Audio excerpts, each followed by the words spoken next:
बिस्मिल्लाहिर्रहमानिर्रहीम। मेरा नाम हसन नज़ामिया। अक्सर स्टूडेंट मेरे पास आते हैं, कहते हैं सर हमें शॉर्ट क्वेश्चन तो बड़े आसानी के साथ याद हो लेते हैं, लेकिन लॉन्ग क्वेश्चन याद करने में हमें बड़ी मुश्किल पेश आती है, वो हमें याद नहीं होती। फिर हम क्या करते हैं, एग्जाम्स में सिर्फ शॉर्ट क्वेश्चंस को ही तैयार करते हैं, लॉन्ग क्वेश्चन को हम तैयार नहीं करते। क्यों? क्योंकि वो लंबे लंबे होते हैं, तो इसलिए हम इनको नहीं करना होता।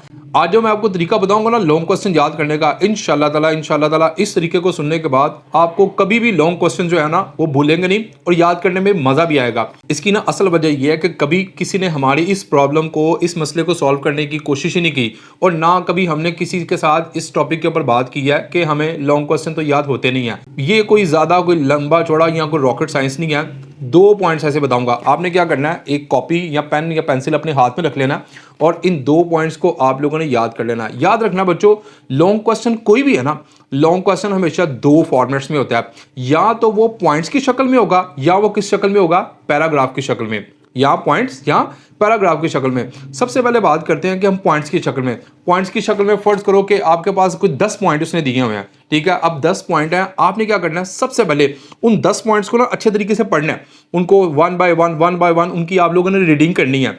जब आप उसकी अच्छे तरीके से रीडिंग कर लोगे, उसके बाद अगला स्टेप क्या होगा कि उनके अंदर जो मेन की पॉइंट्स है ना, उन की पॉइंट्स को आप लोगों ने अंडरलाइन कर लेना। इसको बोल देते हैं की वर्ड्स, क्योंकि हर कोई भी पॉइंट होता है ना, तो उसके अंदर कुछ एक वर्ड ऐसा होता है जो कि पूरे पॉइंट को एक्सप्लेन कर रहा होता है। आपने क्या करना है कि उन मुश्किल अल्फाज को या उन इंपॉर्टेंट पॉइंट्स को अंडरलाइन कर लेना है। अंडरलाइन करने के बाद ये दूसरा स्टेप हो गया। तीसरा स्टेप में आपने क्या करना है कि ये जो पॉइंट्स आपको दिए हुए ना, अब आपने इनको समझना है, देखना है कि यार हर पॉइंट में क्या कहा गया। जब आप इंपॉर्टेंट पॉइंट्स को अंडरलाइन कर लेंगे, उसके बाद आपने उनको अपने माइंड के अंदर रीड करना है। समझ लिया, उसको याद करना है, याद करके उसको अपने माइंड में रीड करना है। जब आप रीड करेंगे, इंशाल्लाह ताला कभी भी आपको वो पॉइंट नहीं भूलेंगे।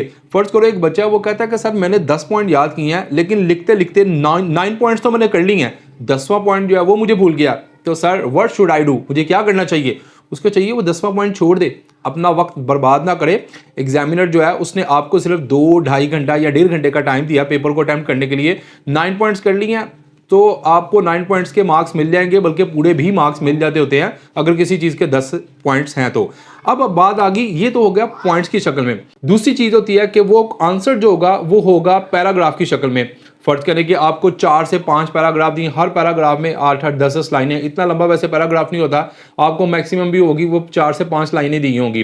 तो 4-5 लाइनें आपने उनको क्या करना है, उनको स्टोरी फॉर्म में उनको अच्छे से पहले रीड करना है। रीड करके स्टोरी फॉर्म में, पहला पैराग्राफ है, पहले पैराग्राफ का आपने अपने माइंड में एक छोटा सा स्केच बना लेना है। जब आपके माइंड में कोई चीज़ एक तखय्युल बन जाएगा, उसका स्केच बन जाएगा ना, तो आपने उस स्केच को अपने माइंड में रखना है। फिर दूसरा पॉइंट है, उसके स्केच को पढ़ना है, उसको पढ़ने के बाद उसका स्केच अपने माइंड में बना लेना है। जब ये दूसरा, फिर तीसरा पैराग्राफ, जब 3 पैराग्राफ में आपको पता चल जाएगा कि पहले पैराग्राफ में ये कहा गया, दूसरे में ये कहा गया और तीसरे में ये कहा गया, अब तीनों के की पॉइंट्स या तीनों का स्केच जब आपके माइंड में आ जाएगा, फिर आपने क्या करना है, इसको ब्रेक करना है। ब्रेक करने से मुराद क्या, थोड़ा थोड़ा उसके इंपॉर्टेंट पॉइंट्स को याद करना है। दूसरे के तीसरे को जब आप इंपॉर्टेंट पॉइंट्स तीनों के याद कर लेंगे, तो इंशाल्लाह ताला वो सारे के सारे पैराग्राफ्स आपको आसानी के साथ याद हो जाएंगे। कभी भी याद रखें, जो पैराग्राफ होता है ना, अक्सर बच्चे कहते हैं कि सर पैराग्राफ जो है ना, ये याद करने में हमें मुश्किल का सामना करना पड़ रहा है। वो क्यों करना पड़ रहा है? हमेशा याद रखें, कोई भी चीज़ को याद करना चाहते हैं ना, उसको आप छोटी छोटी फॉर्मेट में तोड़ दें। स्टेयर्स होती है ना, स्टेयर्स, आप डायरेक्ट 10वीं सीढ़ी पर नहीं चढ़ जाते।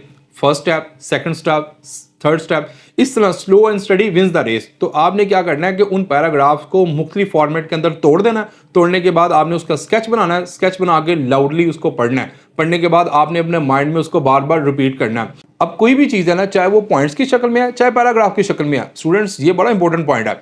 जब आपने पॉइंट्स भी समझ लिए, आपने पैराग्राफ भी समझ लिया, अब आपके माइंड में उसका एक स्केच बन चुका हुआ है, अब आपने क्या करना है, किसी को सुनाना है, कि उसको कहना है कि भाई देखो इस पॉइंट में ये कहा गया, दूसरे में ये कहा गया, इस पैराग्राफ में ये, इस पैराग्राफ में ये। जब आपको किसी चीज़ को समझना आ जाएगा, डेफिनेटली उसको याद करने में आपको बड़ी आसानी होगी। क्योंकि कोई भी पैराग्राफ है या कोई भी पॉइंट्स है ना, जब आप उसको अपनी आंखों से विजुअलाइज कर लेते हैं, विजुअलाइज करने के बाद जब आप उसको मुंह से बोलते हैं, आंखों के जरिए दिमाग में गया और जब आपने मुंह से उसको लाउडली बोला तो कानों के रास्ते में भी कहाँ चला जाएगा, आपके दिमाग में। अगर आप उसको मुंह में ही पढ़ते रहेंगे तो आपको कभी भी वो मुंह के रास्ते कानों तक नहीं पहुंचाएगा। आंखों के जरिए देखी हुई चीज़ तो पहुंच गई, लेकिन आपने जो जो तरीके मसूल हमारा दिमाग कर सकता है, जिन जिन तरीकों से आपने वो तरीके इख्तियार करने हैं, तो कोशिश करें उस सवाल को, उस पैराग्राफ को या उन पॉइंट्स को आप लाउडली पढ़ें, ताकि आपका दिमाग जो है ना सिर्फ आंखों के जरिए रिसीव करे, बल्कि लाउडली पढ़ने से कानों के जरिए भी दिमाग तक आपका मैसेज जो है वो जाना चाहिए।